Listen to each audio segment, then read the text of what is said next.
আমি ছোলার ডাল দিয়ে একটা পটল দিয়ে তরকারি করি। এখানে আলু কেটে রেখেছি, টমেটোটা এখন কাটিনি।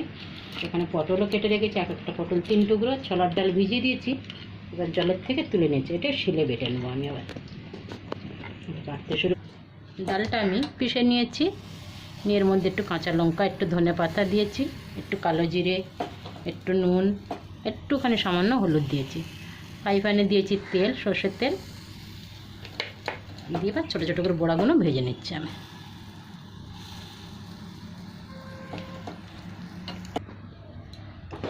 ঢাকাটা খুলে একবার উল্টে দিয়েছিলাম, এবার সবগুলো লাল লাল হয়ে গেছে, তুলে নিচ্ছি আমি। সব হয়ে গেছে না, এখানে আমার বড়াগুলো সব ভাজা হয়ে গেছে, উঠিয়ে নিয়েছি। এবার কড়াই দিয়ে দিলাম সর্ষের তেল, পটল আলু ভেজে নেব। তেলটা এখন গরম হবে একটু। এখানে তেলটা গরম হয়ে গেছে, এবার পটলগুলো আমি দিয়ে দিচ্ছি আস্তে আস্তে। সাথে পটলের সাথে আলুগুলো ভেজে নেব।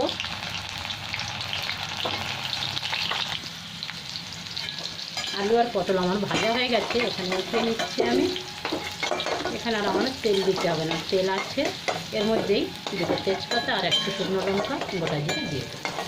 আর দুটো তেজপাতা দিয়ে দিলাম, 2 টুকরো শুকনো লঙ্কা আর একটু গোটা জিরে দিয়ে দিলাম। মশলাটা ভাজা হলেই টমেটো এখানে দিয়ে দেবো।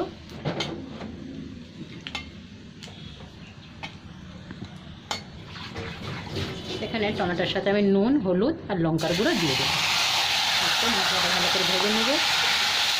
গ্যাসটা কমিয়ে দিয়েছি।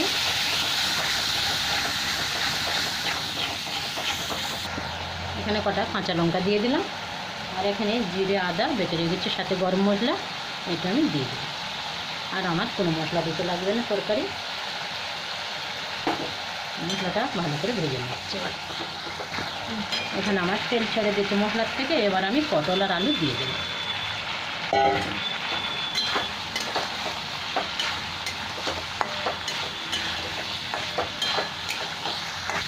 এখানে আমার সবজিও ভালো করে কষা হয়ে গেছে। এবার আমি গরম জলটা দিয়ে দিলাম। বেশ অনেকটাই জল দেবো, কেন বড়ি তো ঝোল টেনে নেব।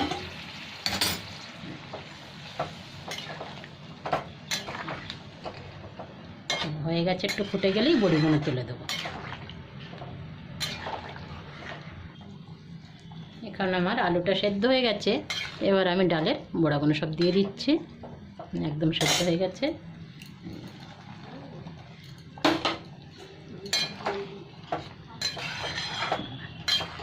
এবার 1-2 মিনিট ঢাকা দেবো, দিলেই আমার তরকারি হয়ে গেছে আজকেরকার দুপুরে ভাতের সাথে এটা খাওয়ার জন্য।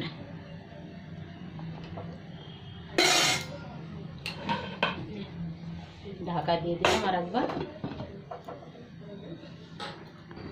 এবার ঢাকাটা খুলে আমি দেখছি, বা ঝোল তো কমে গেছে আমার, টেনে যাবে। এবার আমি গ্যাসটা বন্ধ করে দিলাম। আলু, পটল, ছোলার ডালের বড়ি হয়ে গেছে।